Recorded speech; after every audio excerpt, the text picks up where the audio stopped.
Good morning, Mount Carmel area, and welcome to MCA Live. I'm Madison Rearick. And I'm Zachary Hunter. Here are today's announcements. Today is Tuesday, October 13th, Day 3. There's a college fair today during 7th and 8th period for juniors and seniors. The PSATs are scheduled for registered students tomorrow. The second progress report for the first marking period will be available for viewing on the Student Information System Thursday, October 15th. The end of the marking period is Tuesday, October 27th. Seniors are selling hoagies. Money and orders are due by October 15th. Teachers who borrowed art supplies from Mrs. Starr or Mrs. Shockey are asked to return the items by the end of the day. Patriots Pen and Voice of Democracy entries are due to Mrs. Shower by Wednesday, October 29th.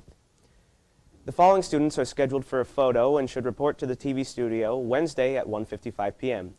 The start of the activity period: Joanna Davidson, Peyton Warhotch, Miranda Moser, Vanessa Clemis, and Kirsten Jarvis. Again, that's tomorrow at 1:55 in the TV studio. And here's for today's news. For students in Mrs. Shanna Hayden's AP Literature class, summer was filled with learning. Along with reading 4 novels and completing 4 essays, students were required to read the play A Doll's House by Henrik Ibsen and create a poster. The goal for this project was to show an understanding of the plot, characters, themes, and symbols in the play. The poster was to be divided in half, with each side reflecting one of the main characters, Nora and Torvald. 3 questions had to be discussed on the characters, as well as pictures and drawings to truly demonstrate the theme of the play. When asked about the relevance of this play, Mrs. Hayden commented, "I'd like to offer this project as a way for my students to take a break from essay writing." Upon their return to school, they had written at least 10 pages worth of essays. The play is filled with symbolism, which they can use for their symbolism-based essay topic on the AP exam. These beautiful posters can be seen hanging outside and inside of room 109. Stop by and take a look. Elks Teen of the Month for September is senior Chantel Scavery, daughter of Teresa and Gerald Scavery of Mount Carmel. Chantel is a captain for both the varsity cheerleading squad and girls varsity cross-country team, as well as a member of the track and field team. She is the yearbook editor, vice president of Future Teachers of America, and serves as sergeant-at-arms for the Interact and reading clubs. She is also involved in the school musicals, art club, Future Nurses, and Future Business Leaders of America. She is a member of the National Honor Society, is on the Distinguished Honor Roll, and is a previous Elk Student of the Month and Year Award winner. Her interests include running, reading, and watching Broadway musicals. Chantel's future plans are to attend Penn State University to earn a master's degree in food science. Congratulations, Chantel. We would like to welcome our new language development teacher, Mrs. Glenna Rearick. Mrs. Rearick graduated from Bloomsburg University and Fresno Pacific University. She had previously worked at Lewisburg for 8 years, Danville for 10 years, and Visalia, California for 7 years. Mrs. Rearick's hobbies are making her own jewelry, woodworking, crafting, singing, and playing the piano. She is married and has 5 children and 7 grandchildren.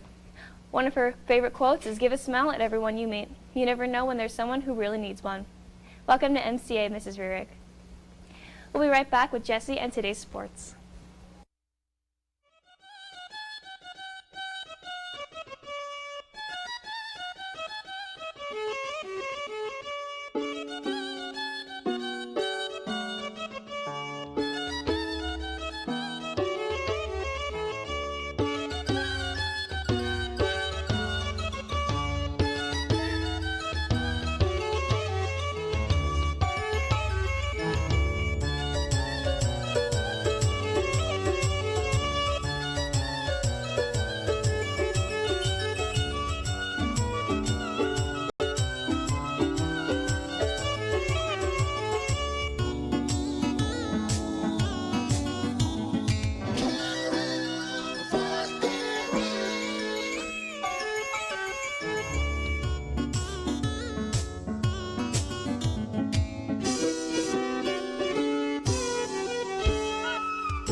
On Friday night, the Red Tornadoes traveled to Tiger Stadium to battle undefeated Southern Columbia.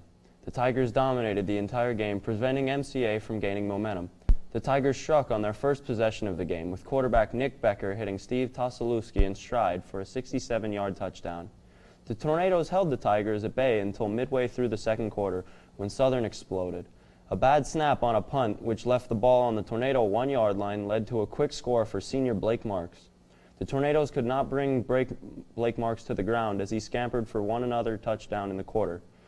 Fullback Jared Torres also punched it in twice for Southern in the second, giving the Tigers a 35-0 lead at the half.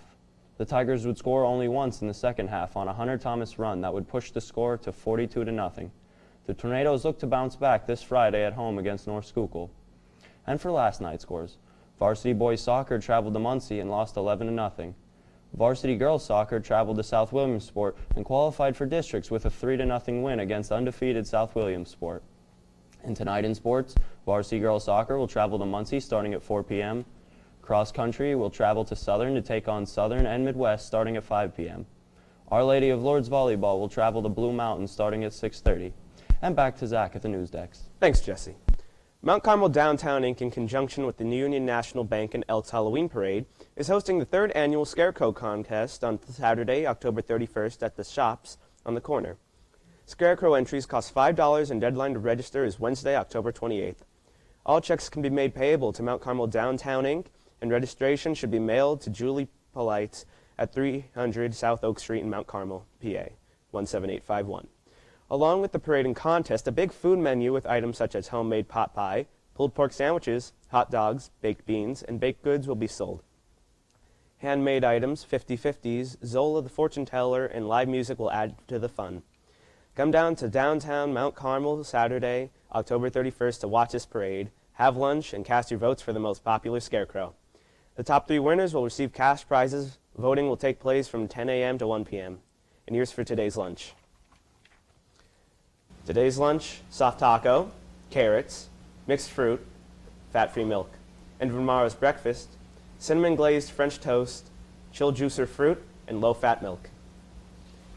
That's all for this Tuesday morning. And on behalf of everybody here at MCA Live, I'd like to welcome our newest anchor, Zach, to the news desk. Thanks, Maddie. Have a wonderful day, MCA.